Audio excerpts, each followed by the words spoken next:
So I'm thinking about how men and women operate in the world and how they interact, and I suppose I'm thinking about what life is about and how life works.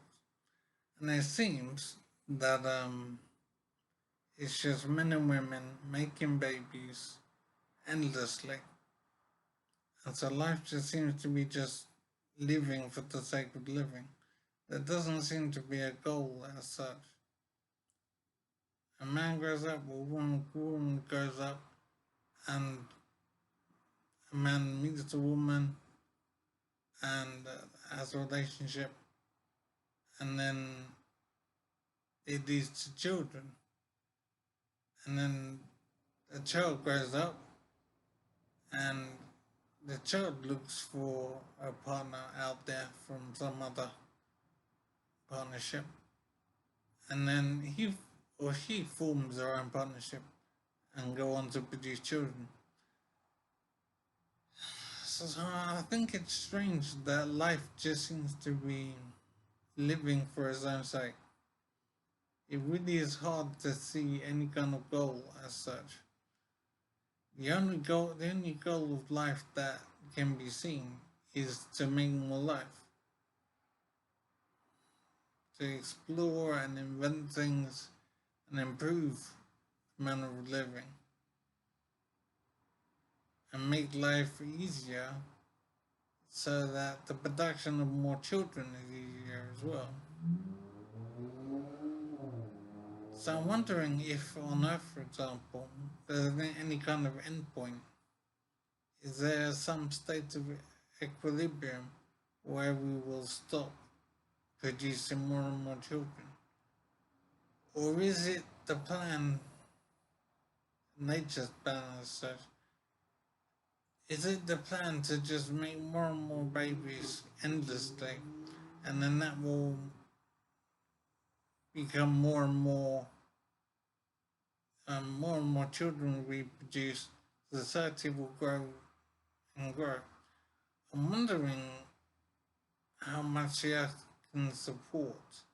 So I don't know what the time scale is for humanity growing too large for the Earth to support. It's interesting to wonder if there's been any studies done that looks at how many people the Earth can support.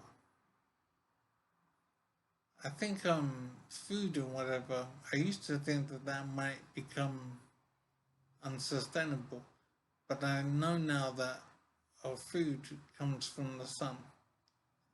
All of it comes from the sun as a basic reality. So as long as we have sunlight, then we'll have food. I used to think we would run out of food in some way, but I see that that will never happen. So life just does seem to be living for its own sake. And that seems kind of strange, but at the same time, why does there have to be a reason to life?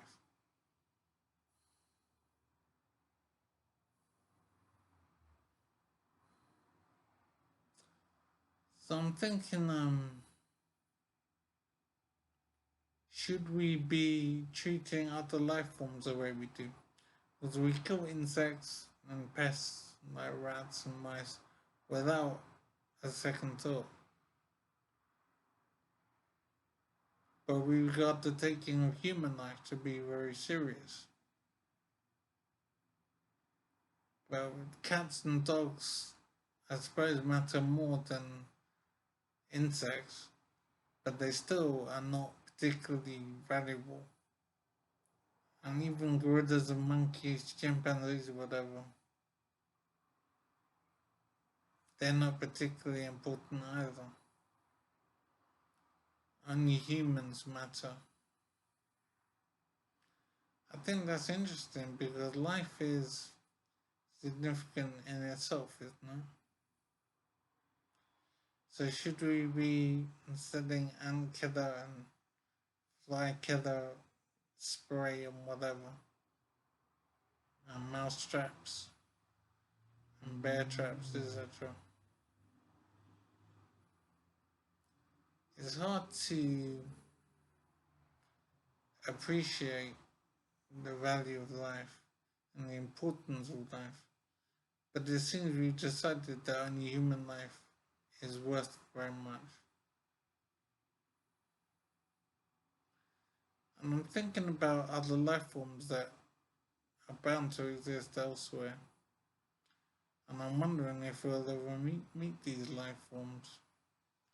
And I'm wondering what will happen when we do. I think I'm gonna say when we do because I think it's inevitable. But the universe is big, so it's possible, I suppose, that we won't run into other life forms. But I still think we will. Just a matter of time. I'm hoping we'll be much more developed technologically before we meet aliens. Because if we meet them now, when we're so, I suppose we're so backward in terms of what might be possible in technology, I think meeting now would be difficult for us to handle.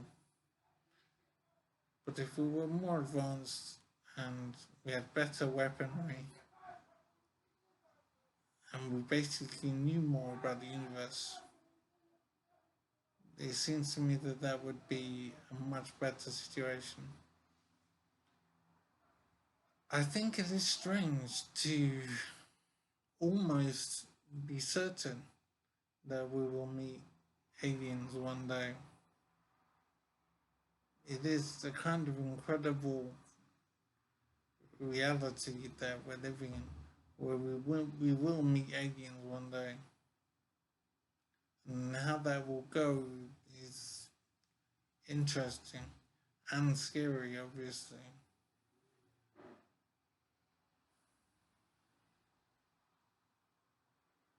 I'm thinking, looking at the way we treat insects and other animals, I'm not sure we would be able to treat aliens with sufficient respect. And they might be the same. They might not treat us very well. It is strange.